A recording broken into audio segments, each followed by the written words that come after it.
Bienvenue à tous, vous êtes donc dans le Let's Talk Best Business, le talk show. Nous sommes dans les locaux de Business France. C'est un événement important pour Vox Africa et nous sommes là au cœur de cet événement-là. C'est le forum d'affaires entre l'Égypte et la France. Nous avons donc dans ce sujet-là, vous verrez avec Olivier Noko, un sujet très intéressant. Nous aurons donc le vice-premier ministre de l'Égypte. Nous avons donc la ministre, Madame Sophie Primat, qui va nous donner sa toute première interview dans ce sujet-là. Et puis on aura le directeur pays des Business France.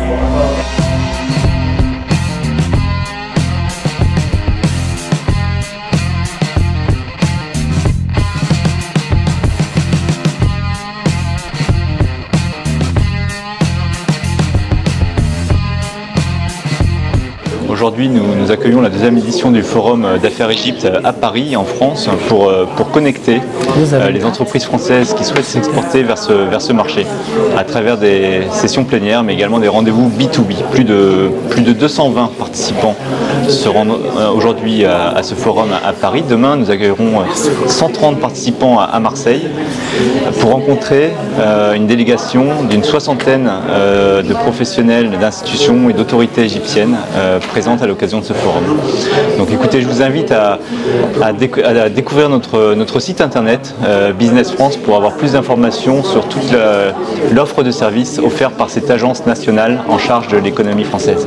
Aujourd'hui, nous travaillons sur le continent africain avec beaucoup d'humour et beaucoup d'enjeux spécifiques, qui est aujourd'hui notamment le forum organisé par Business France entre la France et l'Égypte.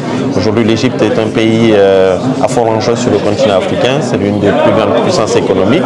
Nous avons aujourd'hui beaucoup d'investissements qui se font entre la France et l'Afrique, notamment si aujourd'hui je prends le cas de l'Égypte. Et aujourd'hui, le but de ce genre d'événement, c'est de pouvoir aujourd'hui rencontrer les acteurs entre l'Égypte et la France, afin de pouvoir permettre aujourd'hui d'avoir des projets qui puissent encore apporter un peu plus sur le continent africain. On a ce forum d'affaires entre l'Égypte et Business France, on va dire entre l'Égypte et la France. C'était quoi votre intervention, le cœur de ce que vous avez dit? C'était d'encourager en fait les entreprises françaises à s'intéresser peut-être davantage qu'elles ne le font aujourd'hui à l'Égypte. C'est un pays avec lequel nous avons des relations à la fois historiques mais aussi économiques très denses. Mais peut-être qu'on peut faire mieux, c'est même sûr qu'on peut faire mieux. Et en tout état de cause, la Direction Générale du Trésor que je représente est là pour soutenir ces projets. Nous accompagnons nombre d'entreprises françaises en Égypte, et pas que en Égypte d'ailleurs. Mais c'est vrai que l'Égypte fait partie des pays qui m'occupent le plus au quotidien. Il y a forcément des éléments clés, des éléments économiques qui ont permis de renforcer cette relation-là, lesquels? Alors c'est aussi des éléments, c'est à la fois des éléments économiques, parce que l'Égypte a un certain nombre d'atouts indéniables, sa population qui est bien formée, sa localisation, la volonté des autorités égyptiennes aussi de faire évoluer le business model du pays, dont j'ai pu être témoin. Mais c'est aussi des relations politiques qui sont très très denses, et donc de nombreuses visites ministérielles, de nombreux échanges, et un soutien des autorités françaises via des aides bilatérales, des soutiens bilatéraux, mais aussi via l'action que nous menons, que ce soit via l'AFD ou les structures multilatérales comme la BERD, le FMI ou l'Union européenne. D'accord, vous avez parlé d'aide, vous avez parlé de l'AFD. Finalement, on a forcément des conditions qui vous ont permis, qui ont permis à l'Égypte de se rapprocher de vous, mais pas que l'Égypte, on a d'autres pays parce que vous travaillez avec énormément de pays. Quels sont finalement les critères fondamentaux qui vous poussent à choisir tel ou tel pays? C'est multifactoriel, il y a beaucoup de critères. Alors si je laisse de côté l'AFD, mais que je m'en tiens à ce que le Trésor fait de façon plus directe, il faut, si vous voulez, si une entreprise française veut avoir un soutien de notre part, que ce soit via des garanties qui sont données par BPI, via des prêts du Trésor, qu'ils soient concessionnels ou pas, ou via des dons pour financer des études, le critère déterminant, ça va être ce qu'on appelle la part française. C'est-à-dire il faut qu'il y ait un certain volume qui dépend du degré de concessionnalité en fait, du projet, de part française. C'est ça qui va être notre driver. Évidemment, on va demander plus de part française quand c'est un don, quand c'est un prêt concessionnel, que lorsqu'on finance un projet via du crédit bancaire garanti. Et finalement, quelle est la vision aujourd'hui finale par rapport à ces projets, par rapport à cette Afrique et ce maillage-là entre l'Afrique et la France et les autres pays bien sûr du monde?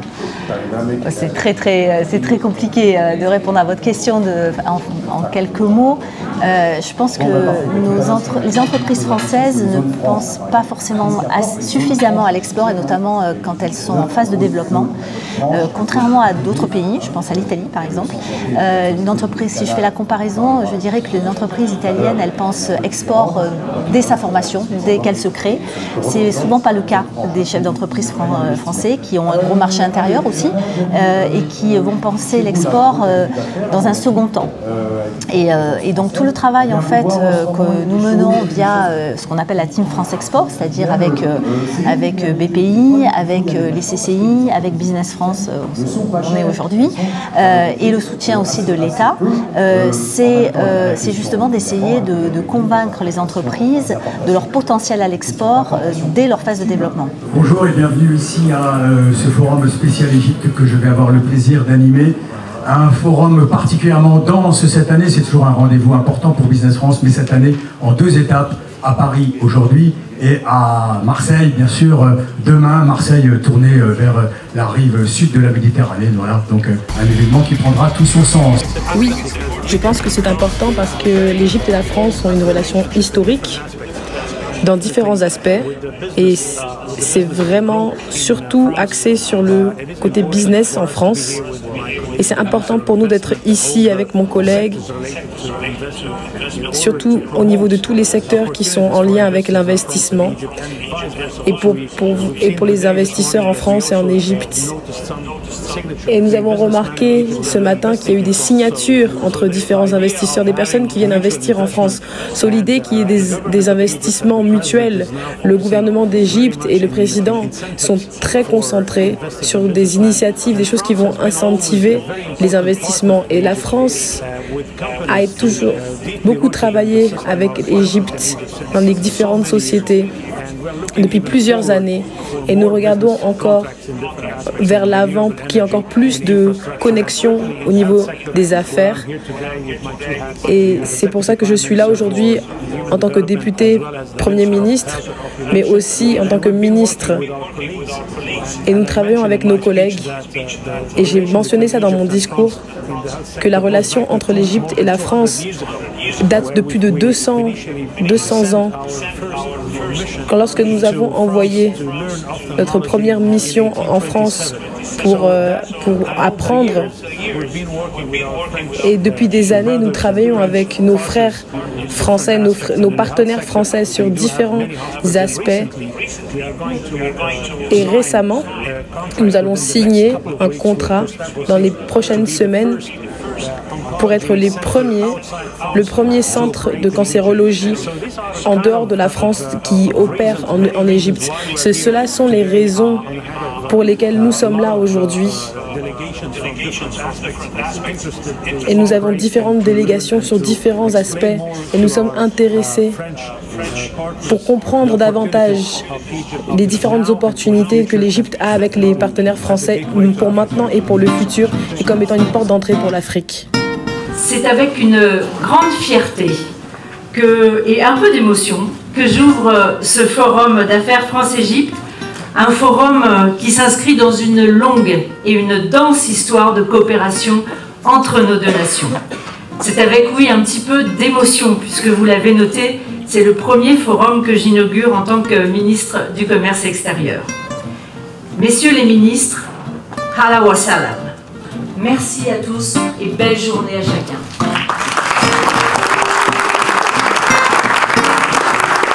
Madame la ministre, messieurs les ministres, c'est un grand honneur pour nous de vous recevoir et je tiens à vous remercier d'avoir accepté d'ouvrir et d'assister à cet événement. Votre présence témoigne de la relation économique dynamique et profonde qui lie l'Égypte et la France. J'ai essayé de parler un peu français parce que j'ai appris un peu de français. Donc s'il vous plaît, soyez indulgents. Je vais essayer de parler français. Merci. Tout d'abord, je tiens à exprimer mes remerciements au gouvernement français pour son aimable invitation à participer à cet illustre événement. Je suis convaincu que ce forum déroulerait sous les signes du succès à tous les niveaux. That's good for now. Voilà qui suffit pour l'instant. J'espère que vous avez compris. Sophie Sidos, je suis la présidente des conseillers du commerce extérieur de la France. Les conseillers, c'est 5000 chefs d'entreprise basés dans le monde entier, donc c'est 152 comités à travers le monde. Et nos chefs d'entreprise français travaillent avec les ambassadeurs, travaillent avec les entreprises françaises. Donc c'est très important pour nous aussi d'être ici aujourd'hui pour l'Égypte, parce qu'on a un gros comité en Égypte. On va faire un forum du 8 au 11 mai en Égypte. Ce forum, il est dédié aux entreprises égyptiennes et françaises. Il est dédié aux jeunes, parce que nos jeunes aujourd'hui c'est l'avenir de nos entreprises. On a des VIE chez Business France qu'on embauche dans nos entreprises et on souhaite rétablir ces VIE que nous avons perdus en Égypte. Donc j'espère qu'on va pouvoir les avoir. Qu'est-ce que c'est VIE pour ceux qui connaissent pas? Alors les VIE, c'est des jeunes qui sortent d'école et qui cherchent du travail et qui vont aller à l'international pour aller travailler dans des entreprises françaises basées à l'étranger. Ils vont comme ça connaître un pays qu'ils ne connaîtraient pas et peut-être qu'ils vont s'implanter dans ce pays-là après. Donc c'est une opportunité pour les jeunes assez extraordinaire. Forcément, ces jeunes-là ont peut-être des difficultés. Comment vous, à votre niveau, concrètement, vous les aidez, vous les appuyez? Oui, alors on les appuie en les embauchant dans nos entreprises, en leur donnant cette opportunité pendant 1 an d'être VIE, voire 2 ans, parce que ça peut se prolonger de 2 ans. Donc pour les jeunes, c'est facile, ils ont à se soucier de rien parce que c'est Business France qui fait tout leur dossier et on les aide à connaître des métiers et à connaître l'étranger parce qu'ils n'auraient pas la possibilité autrement, parce que c'est cher d'aller à l'étranger et grâce au VIE, ils peuvent partir gratuitement et ils sont payés pendant 1 an, voire 2 ans. Est-ce qu'aujourd'hui, il y a des projets prioritaires ou des secteurs prioritaires où ces jeunes-là doivent investir ou doivent travailler? Oui, alors bon, tous les secteurs sont prioritaires, mais la priorité, c'est la décarbonation aujourd'hui. Donc ces jeunes, ils doivent s'adapter aux nouveaux métiers, aux nouvelles techniques, à l'intelligence artificielle. Ils ont beaucoup plus de chances que moi, qui suis pas toute jeune, et j'ai toujours des difficultés sur mon portable. Les jeunes, en 2 secondes, ils me mettent le bon site, la bonne vidéo. Ils sont beaucoup plus flexibles, beaucoup plus malléables. Donc on a vraiment besoin d'eux. Ils ont vraiment un avenir important aujourd'hui dans nos entreprises françaises. Ils doivent se rapprocher de nous parce qu'on a besoin d'eux pour grandir. Alors pour finir, quels sont les projets qui sont en cours aujourd'hui?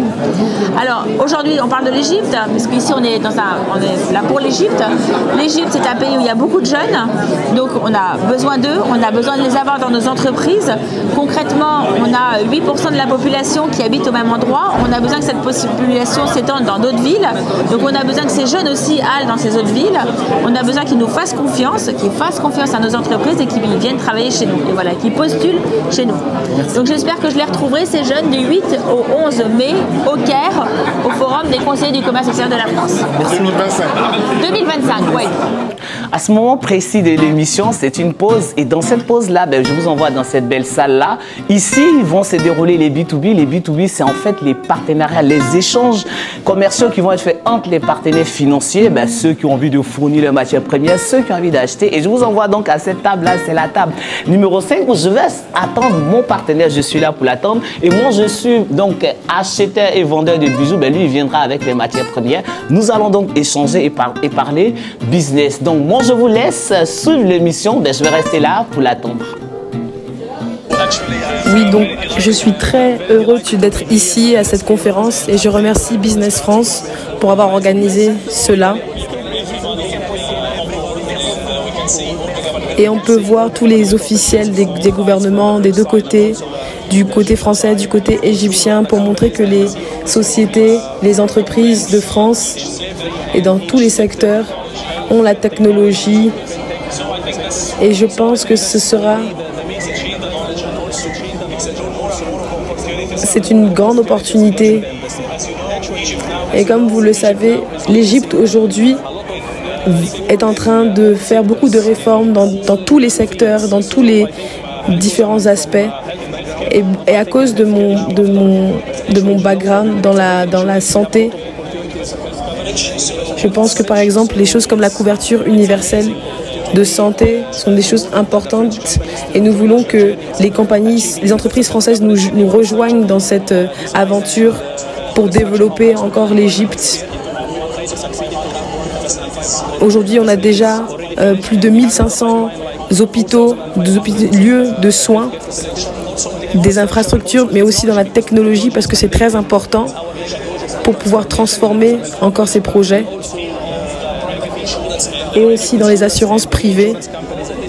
Dans tous ces différents secteurs, c'est très important pour nous. Donc nous sommes là en France, à Paris, et nous devons inviter tous les différents parties prenantes de l'industrie à venir en Égypte parce qu'il y a beaucoup d'opportunités pour des investissements.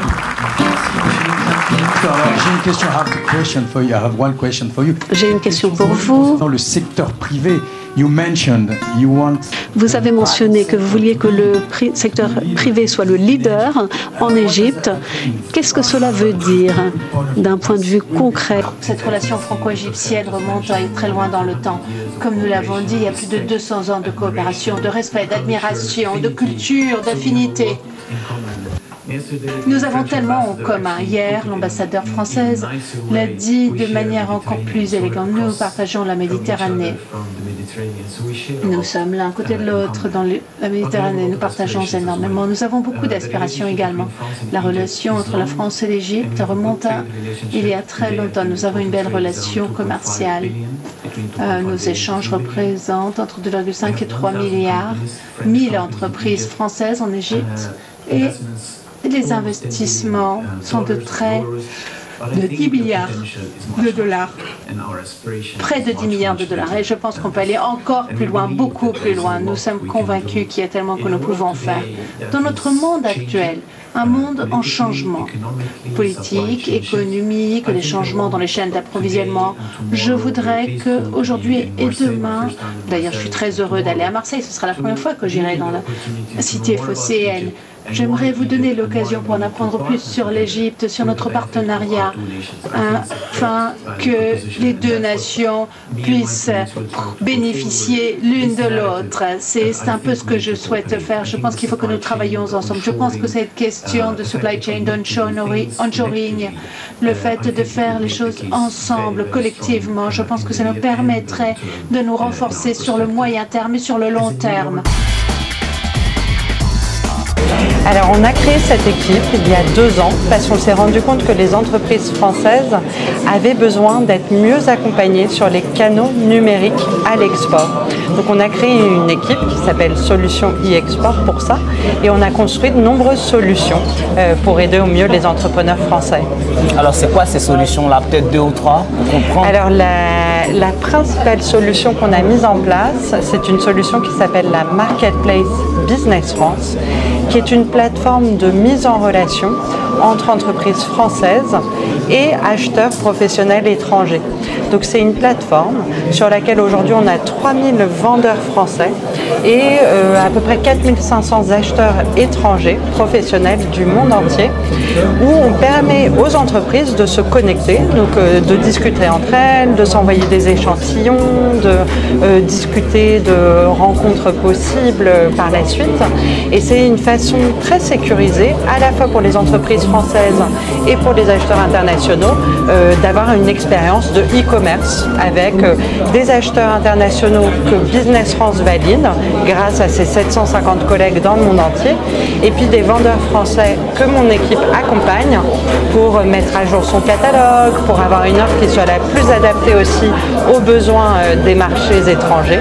Et donc voilà, c'est une des principales solutions sur laquelle aujourd'hui on retrouve plus de 30 000 produits et services français référencés.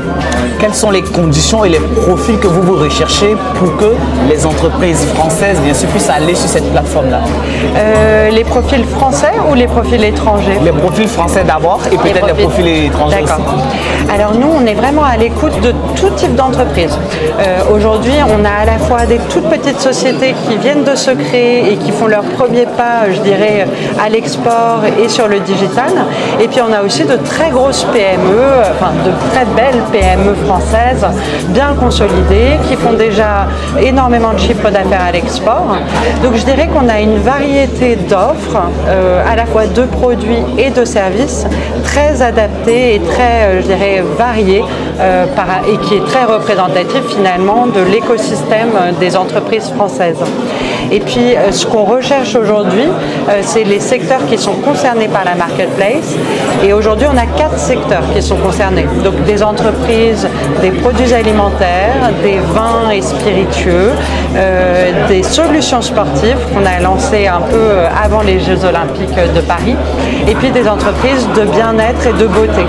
On a pour vocation progressivement d'ouvrir de très nombreux nouveaux secteurs. Donc d'ici la fin de l'année, tous les univers du lifestyle à la française, et puis la santé, les dispositifs médicaux. On souhaite continuer notre croissance en ouvrant également des filières liées à l'industrie. Donc je dirais qu'aujourd'hui, toutes les entreprises françaises concernées par ces secteurs-là, quelle que soit leur taille, quelle que soit leur expérience à l'export et sur le digital, sont invitées à se connecter. Alors dernière question, si vous devez parler à nos téléspectateurs, à toutes les entreprises qui vont regarder cet élément-là, qu'est-ce que vous leur direz? Eh bien moi je leur conseille de s'inscrire sur la Marketplace Business France, que ce soit des acheteurs étrangers professionnels, des importateurs, des distributeurs, des revendeurs, des agents qui souhaitent travailler avec le meilleur de l'offre française. Et puis si vous êtes une entreprise française, vous pouvez également vous inscrire pour identifier de très nombreux clients potentiels à l'étranger. Alors vous avez parlé de projet, vous avez parlé de forum d'affaires. Qu'est-ce que vous retenez à la fin de ce forum-là? Ce que je retiens en premier à la fin de ce forum-là, c'est déjà l'ouverture. Ça veut dire qu'aujourd'hui, l'Égypte ouvre ses portes aux entreprises françaises d'aller et aussi montre que qu'ils sont prêts aussi à venir travailler avec nous. Parce que moi aujourd'hui, je cherche à travailler avec les entreprises et le gouvernement égyptien. Donc aujourd'hui, je suis là pour rencontrer par exemple des entreprises égyptiennes avec lesquelles on pourrait être partenaire. Donc aujourd'hui, parce qu'à l'international ou sur le continent africain, pour moi aujourd'hui, je trouve que c'est très important pour une entreprise française de pouvoir travailler aussi avec des entreprises locales, de pouvoir partager donc tout ce qui est formation, etc. aujourd'hui, qu'ils soient qualifiés pour pouvoir réaliser des projets sur place. Est-ce que dans ce type de fusion ou de regard, on a des difficultés auxquelles on est confronté sur le continent africain, et comment vous, à votre niveau, vous arrivez quand même à surmonter cela? Oui, c'est vrai que nous avons beaucoup de difficultés. On va parler tout à l'heure des difficultés, déjà de trouver déjà des partenaires sur place, parce que quand on arrive, on a notre projet, certes on nous regarde, mais est-ce qu'il croit déjà au projet? Non, parce que ça nous est arrivé. Donc des fois de se dire, est-ce que ce projet est solide ou pas, mais on arrive de 1. Il faut réussir à convaincre ces entreprises de pouvoir travailler avec nous, ce qui est quand même une difficulté, parce que quand on ne nous connaît pas, comme on n'est pas une entreprise du CAC 40 ou quoi, c'est pas évident. Et deuxièmement, quand on commence le partenariat avec ces entreprises, le plus dur c'est l'investissement.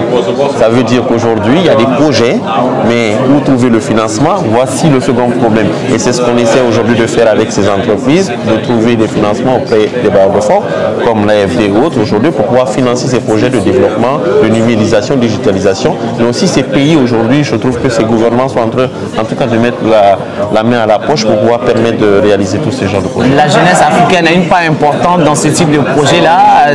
Quelle est sa part? Comment vous aidez cette jeunesse aujourd'hui? Aujourd'hui, nous avons, très bonne question, nous avons aujourd'hui développé un programme qui s'appelle du Geo Academy. Aujourd'hui, au Maroc, par exemple, nous avons pu donner ces licences gratuites aujourd'hui à 3 universités où nous sommes allés sur place. Nous sommes aujourd'hui aussi en Tunisie. En France, nous avons plus d'une 80aine. Aujourd'hui, on s'est dit quoi?